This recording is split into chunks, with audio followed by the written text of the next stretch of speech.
Welcome to soda Buti. So இந்த வீடியோவில் 2 படங்கள் பார்க்க போகிறோம். 2 படங்களுமே நல்லா இருக்குது. ஆனால் கொஞ்சம் 18+ விஷயங்கள் இருக்குது. அதாவது 18+ ஏரியா கிடையாது, ஆக்ஷனே இவனுங்க கொஞ்சம் 18+ தூக்கலாக கொட்டி வச்சிருக்கிறாங்க. கொஞ்சம் கொடூரமான ரூட்டுக்கு போவானுங்கன்னு வச்சுக்கோங்களேன். அதனால் 18+ல இருக்கவங்க பார்ப்பது நல்லது. அண்ட் ரெண்டுமே இந்த வருஷம் வந்த படங்கள் தான்.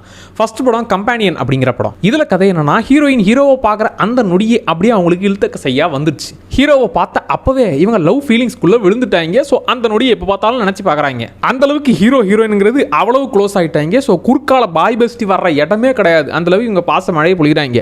அப்போ தான் ஒரு சம்பவம் நடந்துருது. அந்த சம்பவத்துக்கு அப்புறமா தான் ஏகப்பட்ட உண்மைகளும் தெரிய வருது. அதுக்கப்புறம் படமே பார்த்தீங்கன்னா, ஸ்டார்டிங்கில் நம்ம பார்த்த விஷயங்கள் எல்லாம் ஒரு ரூட்டு அப்படியே யூட்டர்ன் எடுத்து வேற ரூட்டுக்கு மாறிடும். ஸோ அந்த சில உண்மைகள் தெரிஞ்சதுக்கு அப்புறமா ஏகப்பட்ட விஷயங்கள் நடக்க போகுது. அதெல்லாம் என்ன அப்படிங்கிறது தான் படம். இதில் ரொம்ப கம்மி கேரக்டர்ஸ், குட்டி குட்டி விஷயங்களை கனெக்ட் பண்ணி நடுவில் அப்படியே சர்வைவல் த்ரில்லரா, டக்குனு ஆக்ஷன் த்ரில்லரா, ஏகப்பட்ட ட்விஸ்ட்டுகள் கொடுக்குறதுன்னு எல்லா ஏரியாவிலையும் டீல் பண்ணாங்க. ஆனால் நான் ட்ரெய்லரை பார்க்குறேன், எப்படி இருக்குன்ற மைண்ட் செட்டுக்கு தயாராகிறேன், அதுக்கப்புறம் படத்தை பார்க்குறேன்னு நினச்சிங்கன்னா வேணாம். ட்ரெய்லர் பார்த்தீங்கன்னா மொதல் 1 hour கதையை மொத்தமாக சொல்லியிருப்பாங்க. ஏய் என்னடா எல்லா சர்ப்ரைஸும் உடஞ்சி போச்சு, இதுக்கப்புறம் பார்த்தா எனக்கு மொதல் 1/2 மணி நேரம் போர் அடிக்குமேடா அப்படிங்கிற ஃபீல் வந்துடும். ட்ரெய்லரை பார்த்தே தீர்வம் தான்ப்பா, உன் பேச்சில் எனக்கு நம்பிக்கை இல்லை அப்படின்னா பாருங்க, ஒன்றும் பிரச்சனை இல்லை. மொதல் 1/2 hour அதுக்கப்புறம் போர் அடிக்கும், அவ்வளோதான். ஸோ அந்த சர்ப்ரைஸ் உடையாமல் இருக்கணும் அப்படின்னாக்க ஸ்ட்ரைட்டாக படத்தை ட்ரை பண்ணுறது நல்லது. அண்ட் இந்த படம் சின்ன படம் தான்ப்பா, 1.5 மணி நேரம் தான். மொதல் 1/2 மணி நேரம் ஓகே, வழக்கமான படமாக தான் பார்த்துக்கிட்டு இருக்கோம்ல அப்படிங்கிற ரூட்டில் தான் போவோம். அதுக்கப்புறம் கொஞ்சம் வேறு ரூட்டுக்கு மாறினதுக்கப்புறம் தான் ஆஹா நல்லா இருக்குதா, அது நல்லா முடிச்சிருக்கீங்களான்ற ஒரு ஃபீல் வந்துச்சு. அண்ட் முக்கியமாக இந்த படம் கரெக்டாக 1 hourக்கு மேலே, அந்த கடைசி 1/2 hour கிட்ட இன்னும் சில விஷயங்களை எக்ஸ்ட்ராவாக ஆட் பண்ணியிருந்தாங்கன்னே பா போதும்டா ஓவராக போறீங்களான்ற ஒரு ஃபீலே வந்திருக்கும். ஆனால் அது எல்லாத்தையும் ஒரு மீட்டரில் வச்சு விளையாடுவாங்கல்ல, அந்த மீட்டருக்குள்ளே அடங்கினது தான் இந்த படத்தில் பிடிச்சது.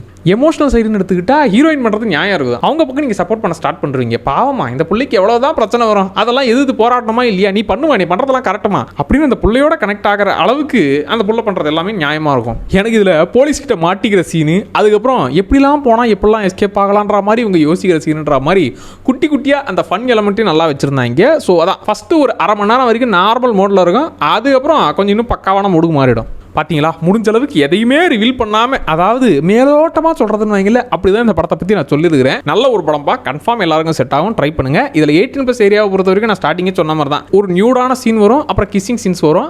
ஸோ சில விஷயங்கள் கொஞ்சம் 18+ இருக்குது. அது இல்லாமல் இந்த கதைக்களமே பார்த்தீங்கன்னாக்க அந்த முக்கியமான விஷயம் ஒரு சர்ப்ரைஸ்னு சொன்னேன், அது உடையிற விதமே கொஞ்சம் 18+ஆக தான் இருக்கும். அதனால் கொஞ்சம் 18+ ஆடியன்ஸ் பார்ப்பது நல்லது. என்ன கேட்டால் இது ஒரு ஒர்த்தான படம் தான், சிம்பிளான படம் தான், அதை நீட்டாக எடுத்து முடிச்சிருக்கிறாங்க, நல்லா இருந்துச்சு, பார்க்கலாம். 2வது படம் ஆக்ஷன் பிரியர்களுக்காகவே. போடா வார ஆக்ஷன் பிரியர்கள், ஆக்ஷன் வீரர்களுக்காக ரத்தத்தில் கொட்டி முக்கி எடுக்கிற மாதிரிலாம் படங்கள் வந்து போர் அடிக்குதுடா அப்படிங்கிற ஃபீலாக இருக்குதுல்ல, அதே ஃபீல் தான் எனக்கும். இந்த படத்தோட பேர் என்னன்னா ஃபைட் ஆர் ஃப்ளைட். இது ஸ்டார்ட் பண்ணப்பவே ஓகே, வழக்கமான எனக்கு வைப்பு தான்டா வருது. அதே தான், இவனுக்கு ஒரு வேலையை கொடுத்தாங்கன்னா எப்பேற்பட்ட வேலையாக இருந்தாலும் முடிப்போம். இவரா ஐயோ பயங்கரமான ஆளாச்சு அப்படிங்கிற பில்டப் கொடுப்பாங்க. இவன் எல்லாரையும் அடிச்சு போட்டு ரத்தம் தெறிக்க இந்த படம் இருக்க போகுது, அவ்வளோதானே, இது வாரம் பார்த்து போர் அடிக்கிறா அப்படிங்கிற மைண்ட் செட் தான் வந்துச்சு. ஆனால் அதை கொண்டு போன விதம் அப்படியே ஃபன் கலந்து அந்த சண்டை எல்லாமே அதுவும் கொடூரமாக இருக்கும். அந்த கொடூரத்துக்கு நடுவில் இவனுங்க அப்படியே கலாய்க்கிற மோடுக்கு மாறவனுங்க, அதெல்லாம் நல்லா இருந்துச்சு. நான் சொல்கிறது ரத்தம் தெறிக்கிற அளவுக்கு பார்க்கணும். அவனுங்க அங்கே கொட்டுறதை பார்த்து நம்ம மூஞ்சிலே இங்கே ரத்தம் தெளிக்கிற அளவுக்கு எடுத்து வச்சிருக்கானுங்க. ஏன்டா இப்படி பண்றீங்க அப்படிங்கிற மோட்ல இப்போ பார்த்து அதுவே சலிச்சு போச்சு இல்லை. அப்படி இருக்கிறவங்களுக்கு அப்படிப்பட்ட அந்த ரத்தம் தெரிக்கிற கொடூர ஃபைட்டை இவங்க கொஞ்சம் என்ஜாய் பண்ணுற வகையில் கொடுத்தது தான் எனக்கு இந்த படத்தில் ஒர்க் ஆச்சு. சரி, இதில் கதையாக என்னன்னு பார்த்தாக்க, ஹீரோ வந்து எப்பேற்பட்ட வேலையாக இருந்தாலும் முடிக்கக்கூடிய மனுஷன் தான். அவருக்கு 2 வருஷமாக வேலையே இல்லை. இப்போ திருப்புன்னு அங்கேருந்து ஃபோன் பண்ணி, இதை பாருப்பா தம்பி உனக்கு ஒரு வேலையை கொடுத்துருக்கோம், போய் முடிச்சு விடு. எப்படி இந்த ஸ்கூல் ஃப்ரெண்ட்லாம் நமக்கு எப்பவுமே பேசாமட்டு திடீர்னு இந்த பொங்கல் தீபாவளிகளாம் வாழ்த்துக்கள் சொல்லுவானே, அந்த மாதிரி திருப்புன்னு கால் பண்ணி தம்பி வேலை வந்துச்சு வேலை பாருனா, முடியாது நீ நான் உன் இஷ்டத்துக்கு சொல்லுவேன், நான் என்ன போய் வேலை பார்க்கணுமான்ற மாதிரி திமிரில் தான் இருக்கிற. அப்படி சரி வேறு வழி இல்லை, லாக் பண்ணிட்டாங்க, நம்ம இந்த வேலையை பார்ப்போம். என்ன வேலை அதை சொல்லு அப்படின்னா, ஃப்ளைட்டில் ஒருத்தரை தூக்கணும். இந்த முக்கியமான ஒருத்தருக்கு எந்த ஒரு ஆபத்தும் சின்ன ஸ்க்ராட்ச் கூட வராமல் அவனை சேஃபாக வீட்டுக்கு கூப்பிட்டு வரணும். இதாண்டா வேலை, இதை முடிச்சு கொடுத்துட்றா அப்படின்னு சொல்லி இவருக்கு அந்த வேலையை கொடுக்க மனுஷனும் ஓகே ஜாலி, இதெல்லாம் அசால்ட்டு வேலை அப்படிங்கிற மாதிரி உள்ளே போனதுக்கப்புறம் தான் விஷயத்தையே சொல்கிறாங்க. அந்த ஃப்ளைட் முழுக்க இருக்கிறது மிரட்டிட்டு வாப்பா அப்படின்னு அனுப்பிச்சா வெட்டி அப்படியே பார்சல் பண்ணி எடுத்துகிட்டு வரக்கூடிய அசாசின்ஸ், அப்படிப்பட்ட கொடூர சைக்கோங்க தான் அந்த ஃப்ளைட் ஃபுல்லாக இருக்கிறாங்க. ஸோ இப்போ இது மொத்த பேர் எப்படி சமாளித்தார், எதுக்காக இவர் உள்ளே போனார், அவர் எப்படி காப்பாற்றினார், அதுக்கு நடுவில் என்னெல்லாம் சம்பவங்கள் நடந்துச்சுங்கிறது தான் படம். இந்த படத்தோட ஸ்டார்டிங்லேயே, அதாவது அங்கே நடக்கிற அந்த கலவரத்தை காட்டுவானுங்க, அங்கேயே படத்தோட கனெக்ட் ஆகிடுவீங்க. டே என்னடா இஷ்டமே நீங்கள் எல்லாரும் அடிச்சுக்கிட்டு மாள்றீங்கன்ற மாதிரி அந்த மூமெண்ட்லேயே ஒரு மாதிரி நல்லா இருக்கும் போலையே அப்படிங்கிற மைண்ட் செட்டை கொடுத்துருவானுங்க. அண்ட் இதில் ஹீரோவுக்கான ஃப்ளாஷ்பேக் ரொம்ப ரொம்ப குட்டியாக இருக்கும்பா, ஆனால் அது வேலிடாகவும் இருக்கும். வழக்கமாக ஹீரோ எப்படிப்பட்டவன் தெரியுமா, அவன் சாப்பிடும்போது டிஸ்டர்ப் பண்ணிங்கன்னா உங்களை சாவடிச்சிருவான். இந்த பில்டப்லாம் எதுவுமே இருக்காது. சிம்பிள் ஃப்ளாஷ்பேக்கு, ஆனால் அது சிறப்பாக இருக்கும். அண்ட் இந்த படமே கேம் விளையாடுற மோடலாம். ஃபஸ்ட்டு ஸ்டார்டிங் ஃபைட்லாம் லொச்சக் மொச்சக் பச்சக் அந்த மோடில் இருக்கும். அதுக்கப்புறம் போக போக கடைசியில் ஒரு புள்ள தூக்கி போட்டு என்ன வேணாலும் பண்ணுற மாதிரி ஒன்று பண்ணும்.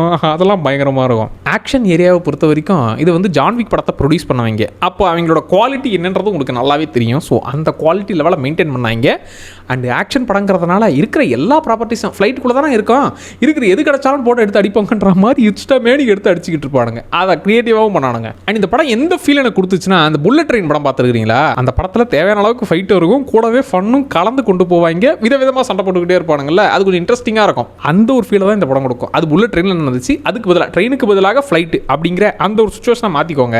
ஸோ இங்கே நடக்கிற ஃபைட்டுன்ற மாதிரி விதவிதமான ஃபைட்டர்ஸ், ஆனால் அதுக்குள்ளே நடக்கிற சண்டைகள்ன்ற மாதிரி செம்மையாக கொண்டு போனானுங்க. எனக்கு இந்த டீமன் சிட்டி அதெல்லாம் பார்த்து ஒரு மாதிரி டயர்ட் ஆகிடுச்சா, எப்பா போகிற டைமில் எனக்கு சண்டை படம் எனக்கு ஆக்சுவலாக திகட்டாது. அது வந்து மினிமம் கேரண்டி மாதிரி பார்த்துருவேன். எனக்கு அதுவே திகட்டுற அளவுக்கு ஆகிட்டு வருதா, அதனாலேயே எனக்கு அப்படி பார்த்துட்டு திடீர்னு இந்த படத்தை பார்க்கும்போது எப்பாடே சண்டைக்கான காரணன்றதை விட சண்டையை கொஞ்சம் கிரியேட்டிவாக பண்ணிக்கடா, நல்லா இருக்கடா அப்படிங்கிற ஒரு ஃபீலை கொடுத்துச்சு. இது வந்து பக்கா 18+ப்பா. 18+ விஷயங்களுக்காக சொல்லலை. இவங்க கொள்கிற இதெல்லாம் பார்த்தீங்கன்னா 18+ ஹெவியாக இருக்கும். ஏன்னா கிடைக்கிற எந்த ஒரு பொருளையும் விட்டு வைக்க மாட்டாங்க. ஆனால் ஃபன் மோடில் தான் வேலையை பார்ப்பானுங்க. பட் இருந்தாலும் 18+க்கான ஃபைட்ஸ் தான் ஹெவியாக இருக்கும். அதை கொஞ்சம் பார்த்துக்கோங்க. ஸோ இந்த 2 படங்களையும் பார்த்துட்டு எப்படி இருக்குங்கிறத கமெண்ட்டில் சொல்லுங்கள். மறக்காம சோடா படி சேனலை சப்ஸ்கிரைப் பண்ணிக்கோங்க. அடுத்த வீடியோவில் திரும்ப வரேன். Tata by.